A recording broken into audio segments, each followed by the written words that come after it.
Place à la rencontre. Notre invitée aujourd'hui garde le cap. Écrivaine, membre de l'Académie royale de Belgique, elle mène sa barque à coups de rame et préfère l'étendue de la mer aux cloisons.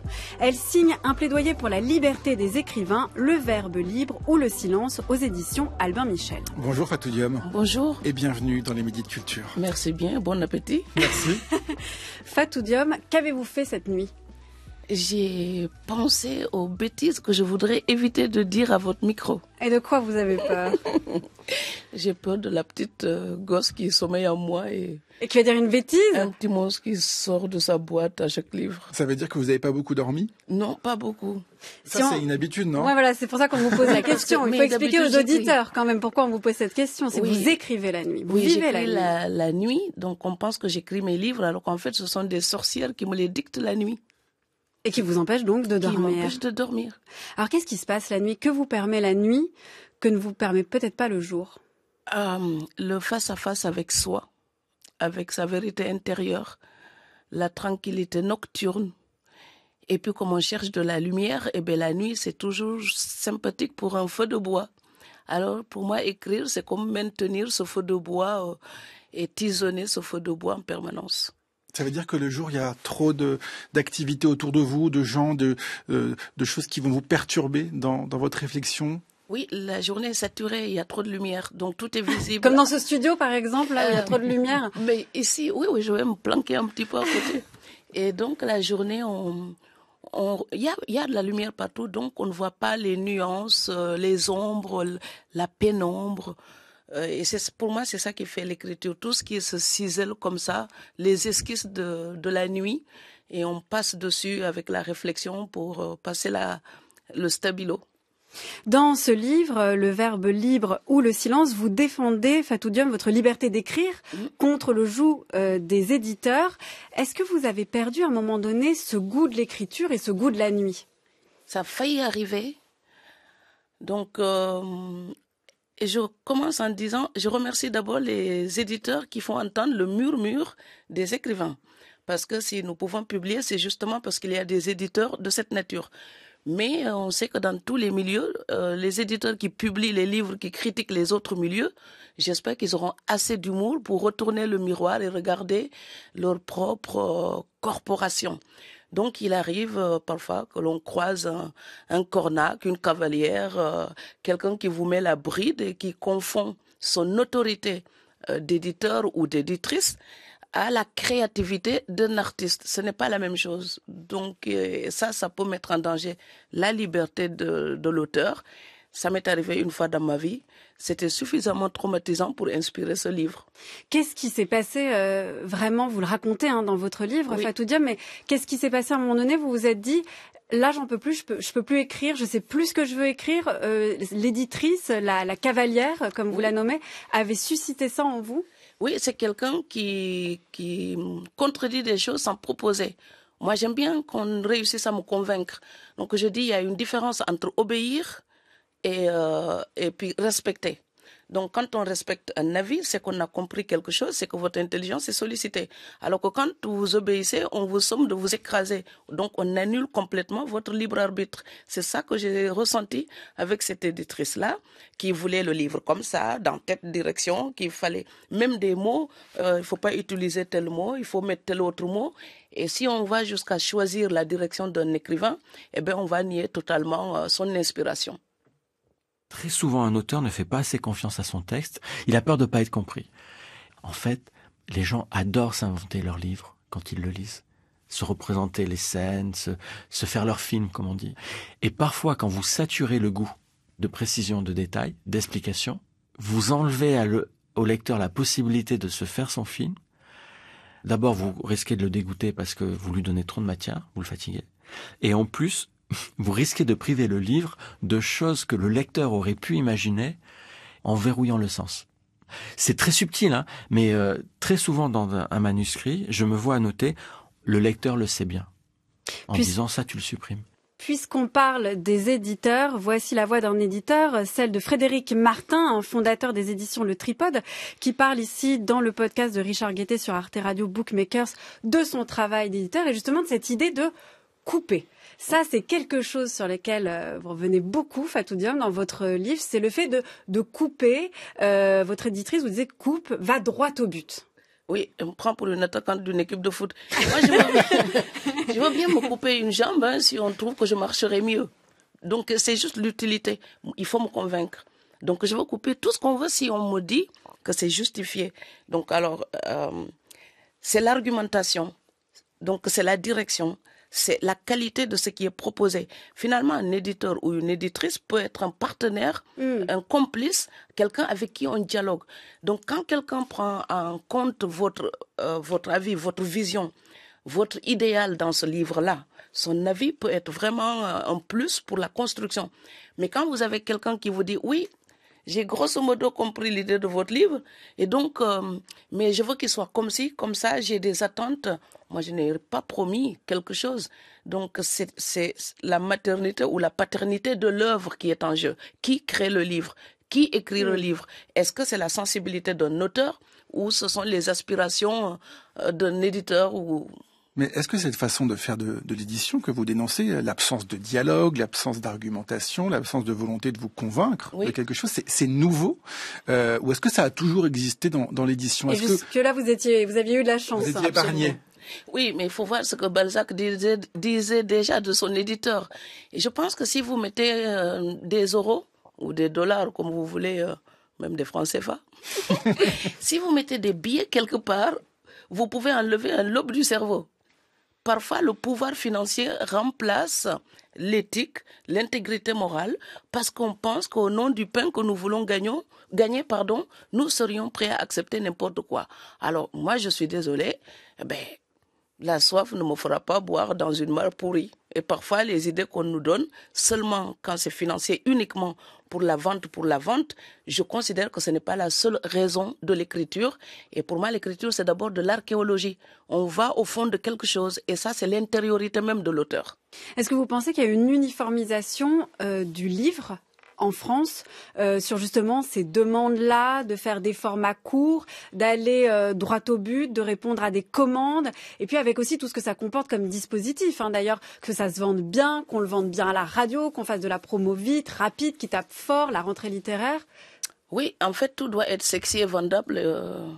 Donc moi, j'apprécie les éditeurs qui attendent une réflexion, un travail, une construction. Donc on ne se réveille pas un jour avec une œuvre d'art, il faut la ciseler, il faut prendre le temps.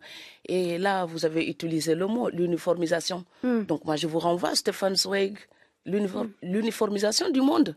On y est. Donc si le goût devient quelque chose de standardisé, la créativité s'annule. Donc où est l'originalité si nous devons produire tous la même chose? C'est ça la question de ce livre. Et d'ailleurs, vous proposez, vous, une autre voie. Comment a vécu votre éditeur ce texte que vous lui avez proposé? Est-ce que justement, il vous a dit raccourci, là, t'y vas trop fort Ou tu peux pas dire ça sur le monde de l'édition, je vais me faire taper dessus par les autres. Ah, mais moi, je prends peut-être le risque de ne plus me faire éditer. Ça vous fait pas peur? Absolument pas. Moi, j'écris pour assumer qui je suis. Vous écrivez pour vous, finalement? J'écris pour participer. J'écris pour participer à notre liberté collective. Et donc, si je ne peux pas dire honnêtement, sincèrement ce qui m'habite, ce qui me taraude, ce qui me fait réfléchir, donc justement, c'est ça la nécessité. C'est cela qui apporte la nécessité de l'écriture. Ce qui nous taraude, ce qui nous rend intranquilles, ce qui nous enquiquine. Si je n'ai plus le droit de le dire, ça ne me sert plus à rien d'écrire. Donc, mon écriture, elle me donnerait le contraire de ce que je cherchais dans l'écriture, c'est-à-dire un peu plus de liberté. Est-ce que vous êtes mise à la place de l'éditeur qui dit à l'auteur, coupe, va plus droit au but, fais plus simple. Est-ce que vous êtes mis à cette place-là? Si je me mets à sa place, où est-ce qu'elle va se mettre? Lacan. Non, c'est-à-dire qu'est-ce qu'elle veut faire, en fait, cette éditrice, cette cavalière, quand elle vous dit ça? Quelle est son idée derrière? Ça va être plus vendable si c'est plus court. Moi, je trouve que j'ai raté une matinée de cours pour terminer Les Frères Karamazov de Dostoïevski. Donc voilà, je n'ai pas un gramme d'intelligence de l'ongle même de Dostoïevski, mais je trouve que ce n'est pas le nombre, ce ne sont pas les pages qui décident de l'intérêt d'un livre. Donc si quelqu'un vous écrit 1000 pages avec vraiment quelque chose d'intense, vous allez vous accrocher à ces pages, vous allez les finir. Par contre, avec la meilleure volonté du monde, si quelqu'un vous fait un livre tout pourri avec 150 pages, mais vous demandez du secours avant d'avoir touché la 30e. Donc, du coup, l'argument n'est pas valable, il faut autre chose. Mais seulement, va vite, ou enlève-moi ce mot du XVIIIe siècle. Est-ce que c'est ma faute si la langue française est magnifique et moi, j'ai envie de l'explorer? Alors, comment vous imaginez ce travail avec l'éditeur, justement, pour éviter, de manière générale, une uniformisation, hein? Vous comparez beaucoup la littérature comme ça, rapide, à du fast-food. Vous faites souvent ce parallèle entre gastronomie et littérature. Vous donnez quelle place à votre éditeur? À quel moment, en fait, il franchit la ligne? Et à quel moment vous estimez que là, c'est un bon compagnon d'écriture? Quand il commence à me dire quel personnage doit y être, vas-y, parle de ta mère, parle de ton père, ce sera plus vendeur, mais c'est pas des steaks, quoi. Je ne les vends pas. Et donc, c'est l'auteur qui décide de sa privauté. À quel moment, moi, je vais explorer mes échymoses. Donc, comme nous disait Saint John Perse, donc couleur d'échymose, ce que nous créons. Et c'est moi qui dois sentir la brise dans laquelle j'ai envie de naviguer. C'est comme si quelqu'un vous forçait une psychanalyse, en fait. Donc, vous pouvez envoyer quelqu'un chez le psy, s'il n'a pas envie de parler, il ne parlera pas.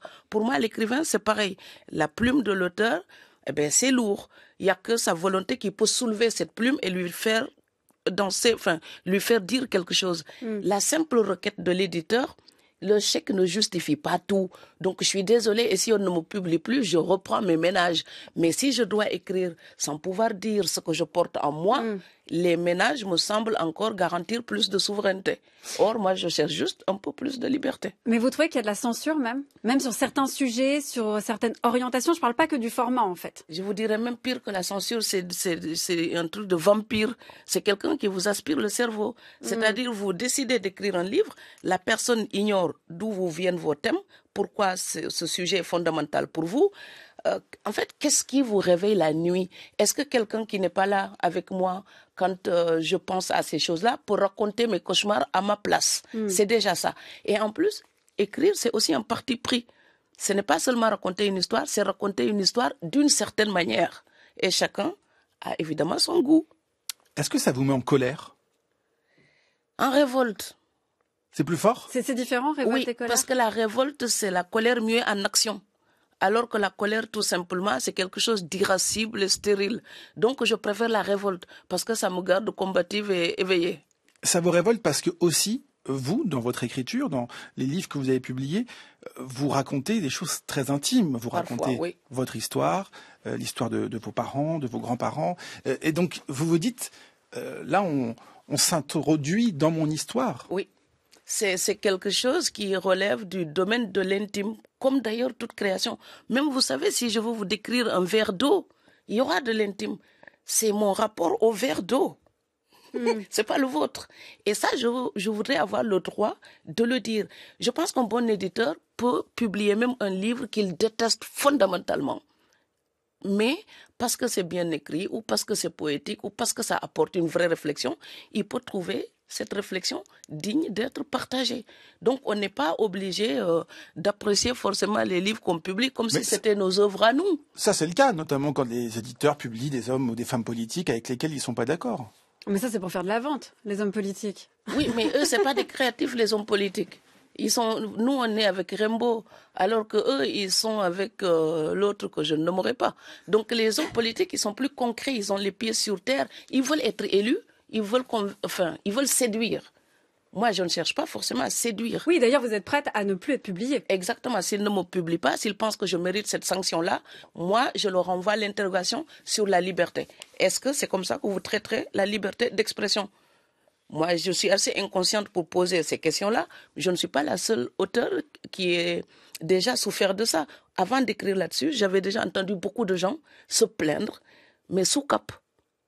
En fait, c'est quelque chose qu'on ne dit pas. Qu'on ne dit pas. Et c'est pour ça que je dis que le blues des écrivains, il est vraiment abstrait, il est silencieux. Et il est aussi mortel que silencieux, car pudique. Donc nous, quand on vous applaudit, vous gardez le sourire. Donc vous ne dites pas, j'ai fait un cauchemar, il y a une dame, elle m'a tellement pourri la vie que quand je suis devant l'ordinateur, c'est comme s'il y avait des frelons sur l'écran.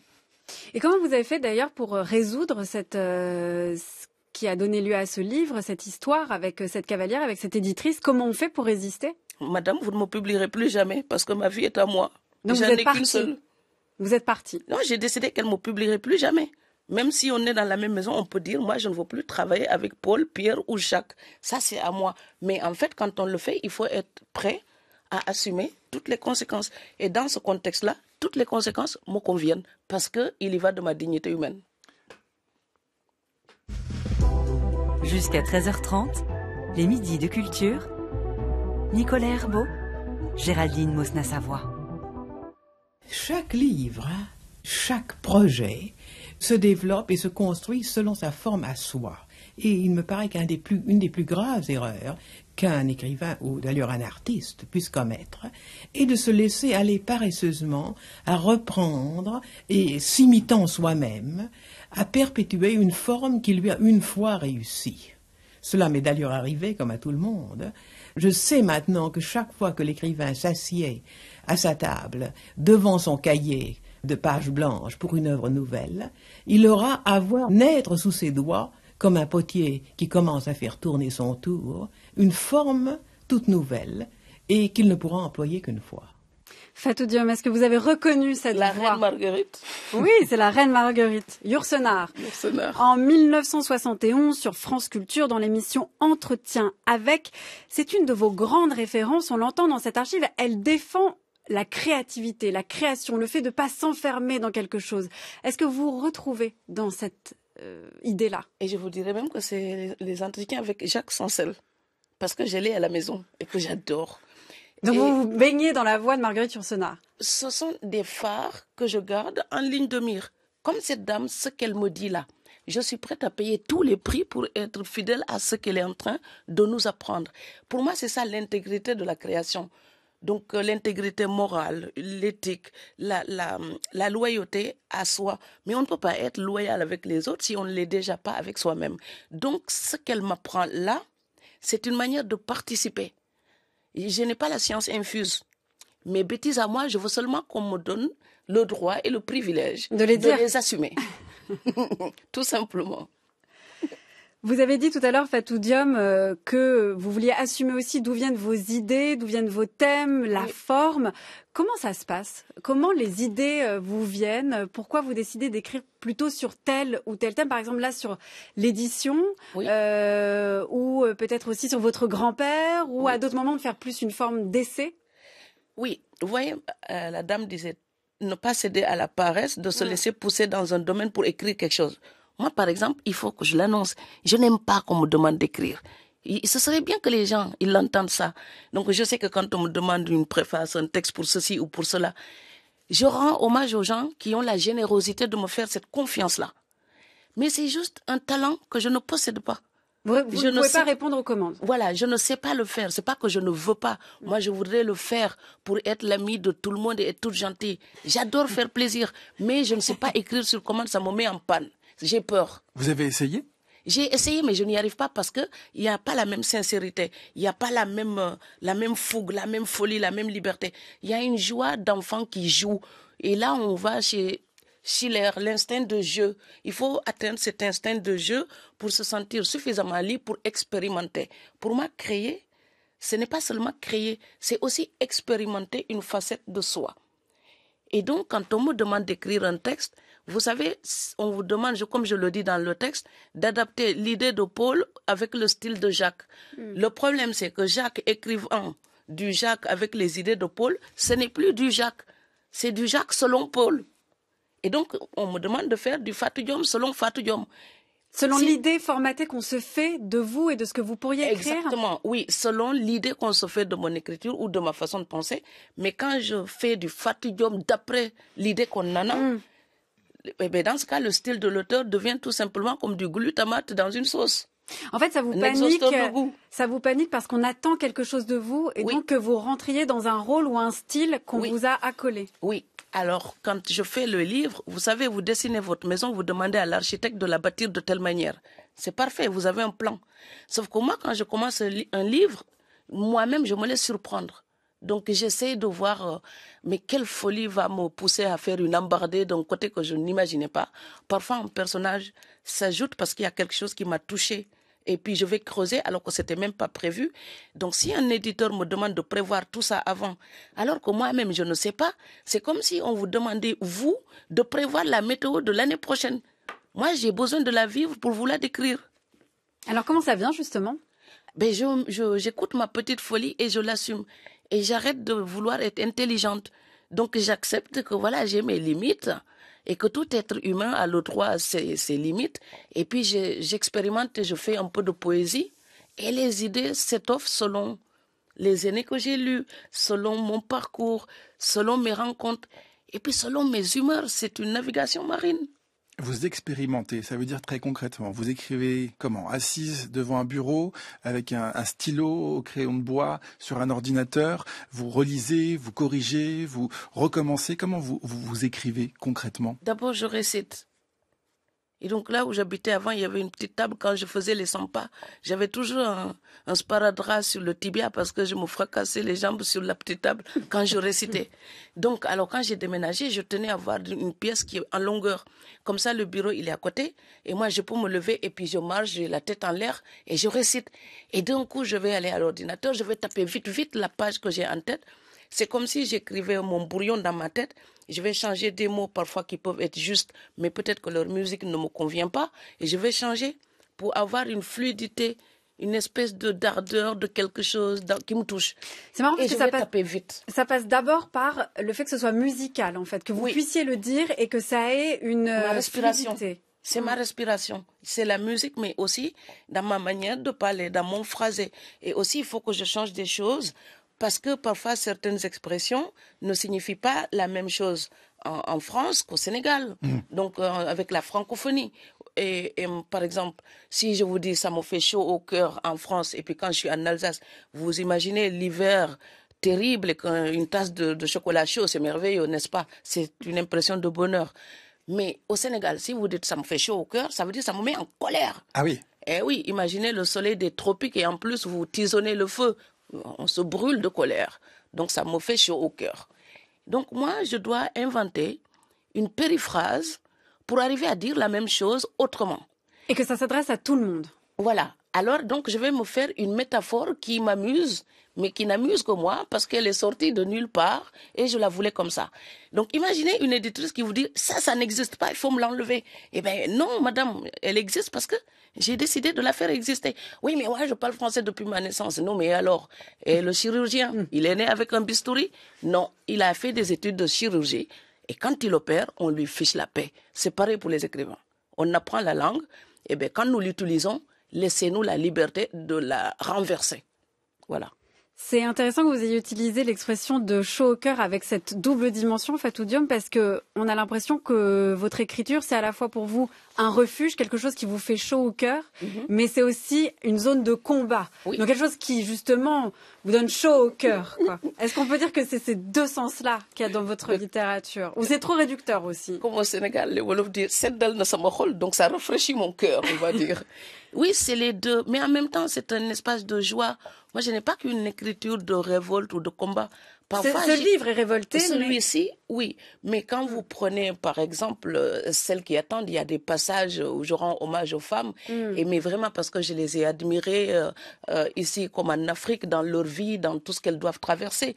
Quand j'écris pour mon grand-père, parce que je dis vraiment, j'écris pour mon grand-père, j'écris pour taper des tambours et trompettes pour ma gratitude définitive. Et donc, quand je parle de lui, c'est toujours poétique, parce qu'il y a de la douceur, parce que ce souvenir-là est toujours lié à quelque chose que je respecte, que j'admire, que j'ai envie de partager.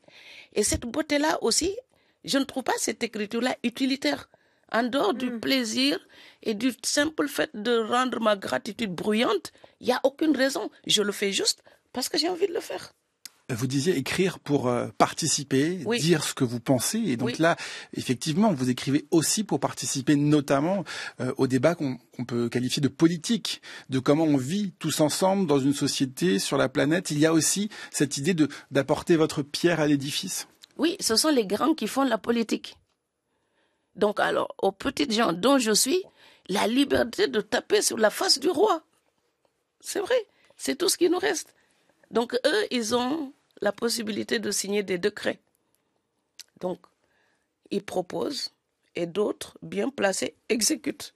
Je n'ai pas ce pouvoir, mais j'ai au moins le pouvoir d'écrire sur ce que je déplore et sur ce que je voudrais. Donc, je rêve, je porte mes colères et mes utopies. Mais dans la joie.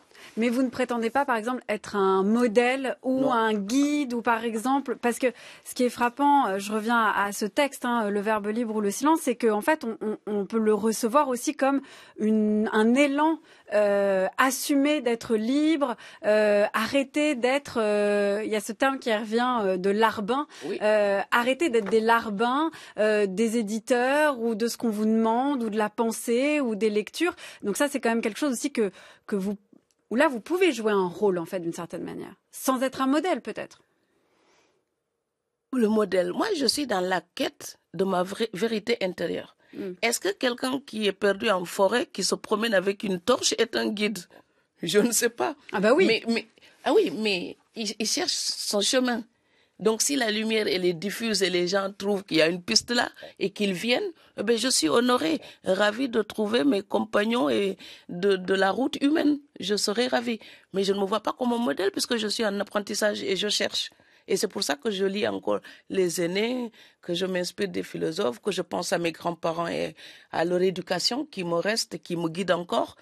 Donc moi, j'ai l'impression de chercher. Comment quelqu'un qui cherche, qui n'a pas encore trouvé, peut dire aux autres ce qu'il faut trouver ou ce qu'il faudrait trouver. Donc je propose ma vision des choses et quand les gens partagent, je dis merci. Mais s'ils ne partagent pas, qu'ils sachent que je suis obstinée. Dans cette idée de recherche, on l'a compris, dans cette idée de recherche, justement, vous écrivez d'abord pour vous. Ça veut dire. C'est ma manière de vivre. Mais il y a des gens qui vous lisent, ça vous le savez quand vous écrivez. Oui, mais ça me fait peur quand même, parfois, quand j'y pense. Alors quand j'écris, je refuse d'y penser. Parce que ça m'émeut en fait. C'est que si j'y pense, je n'oserais pas écrire ce que j'écris. Donc la sale gosse qui s'exprime là dans la nuit à Strasbourg, je mets une distance. Si cette personne-là se mettait à imaginer une foule de personnes qui l'écoutent, mais je n'oserais pas écrire une ligne. Toujours aujourd'hui? Eh oui, toujours aujourd'hui. Parce que moi, quand j'écris, j'ai toujours l'impression d'essayer de faire une compétition avec moi-même par rapport au livre d'avant, pour essayer d'écrire mieux. Et puis, il faut vous souvenir, le français, je l'ai étudié à l'école. Donc, c'est l'une de mes langues. Mon rapport à cette langue, il y a de la joie, il y a de l'amour, mais il y a aussi quelque chose de la découverte toujours. J'ai l'impression que je n'ai pas encore tout saisi et je cherche. Qui est la première personne à qui vous faites lire ce que vous écrivez? C'est rare que je le fasse. D'ailleurs, c'est parfois mon éditeur. Mais c'est déjà arrivé que je présente mon texte à un ami. Il était le tout seul à le lire.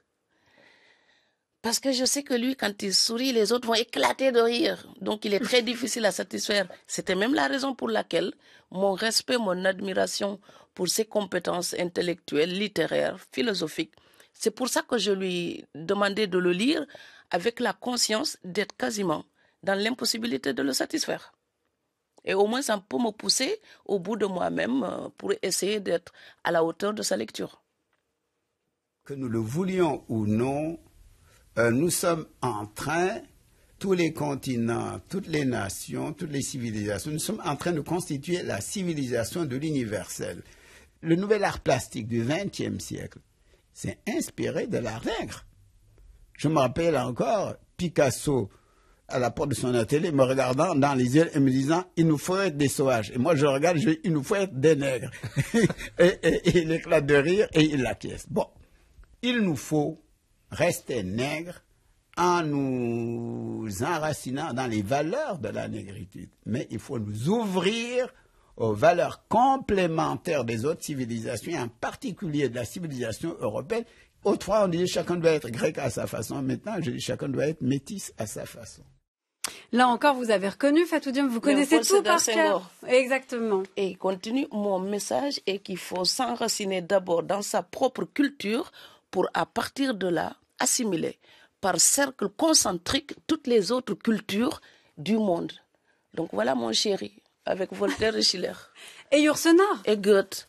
Non, Yourcenar, c'est la reine. Donc tous ces messieurs-là, c'est l'aéropage de Yourcenar. La dame d'abord. Comment vous réussissez à retenir...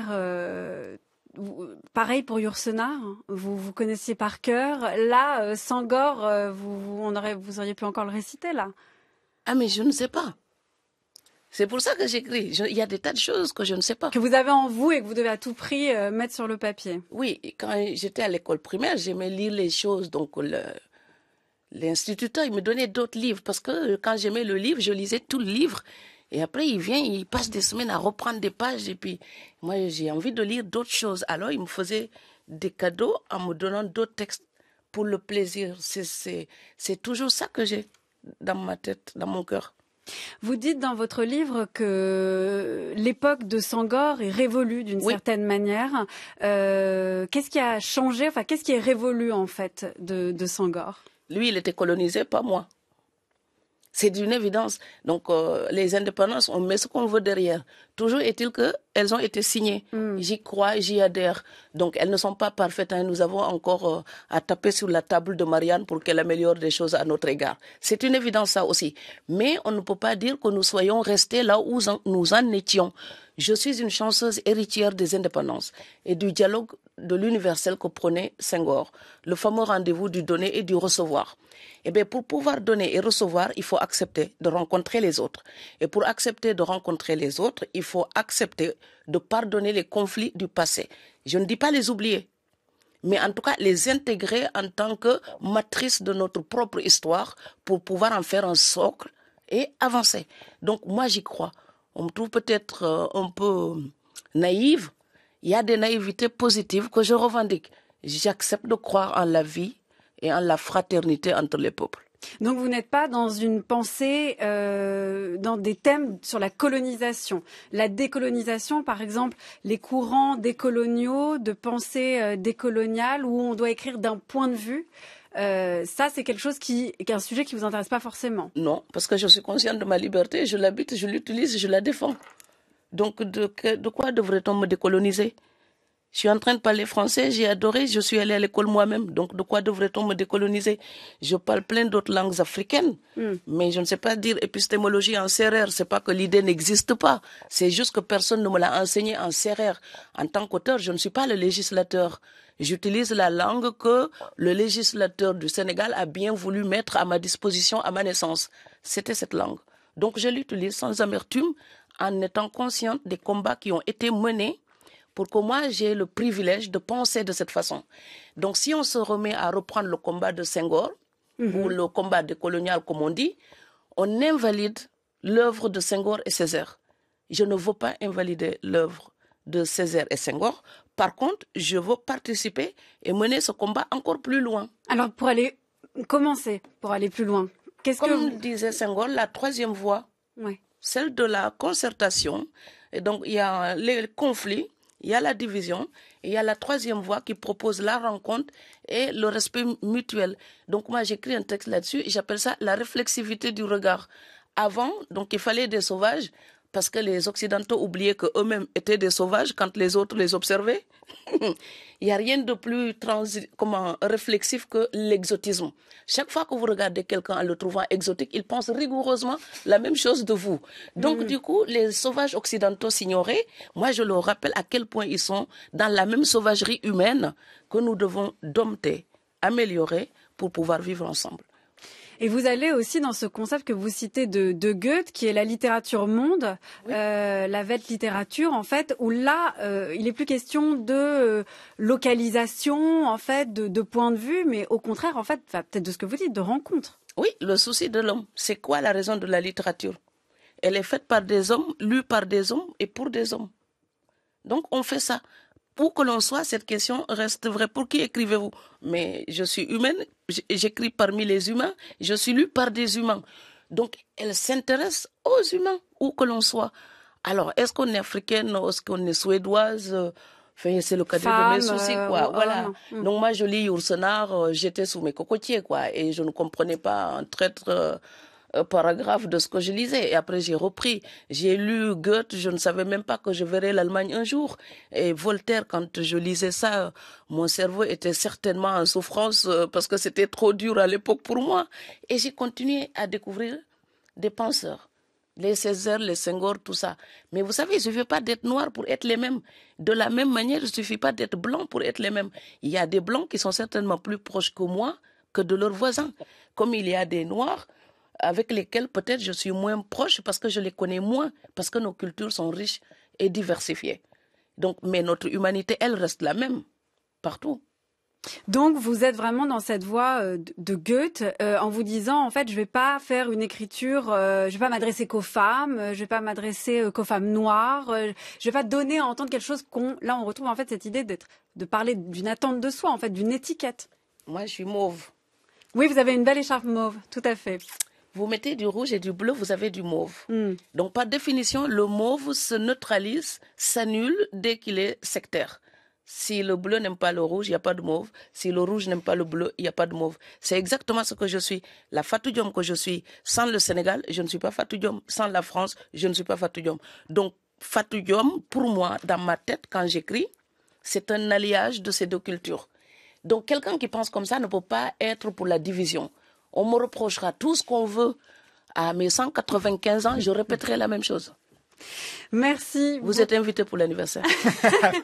Merci beaucoup, Fatou Diom. De vous, on peut donc lire Le Verbe libre ou Le Silence, disponible aux éditions Albin Michel. Mais pour finir, vous avez le choix entre deux chansons. Et comme votre livre s'intitule, je l'ai dit, Le Verbe libre ou Le Silence, on vous propose de choisir entre une chanson sur le verbe ou sur le silence. Vous choisissez laquelle? Oh là là.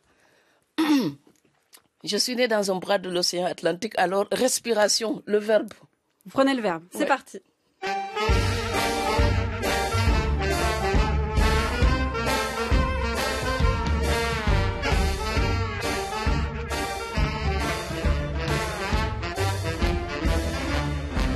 You can fight a war with drones, you can fight a war with loans, you can fight a war with gas or cans of paint. Don't you realize that the game's compromised if you think that this is something that it ain't? We got images of murder that don't manage to disturb an international order that is bordering absurd. And no one gets the freedom they were told that they deserve till they realize that freedom's not a noun. It's a verb, it's a verb. Freedom is a verb.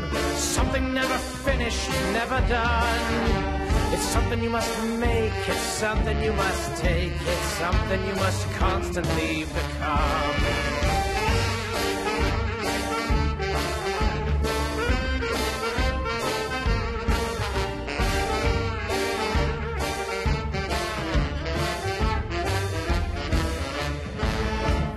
Et un grand merci à l'équipe des Midis de Culture qui sont préparés tous les jours par Aïssatou Ndoye, Anaïs Isbert, Cyril Marchand, Zora Vignier, Laura Dutèche-Pérez et Manon Delacelle. Réalisation Nicolas Berger, prise de son Élise Le et Flavien Andrisiac. Pour réécouter cette émission, rendez-vous sur le site de France Culture à la page de l'émission. Merci Nicolas Herbeau et à demain. À demain Géraldine.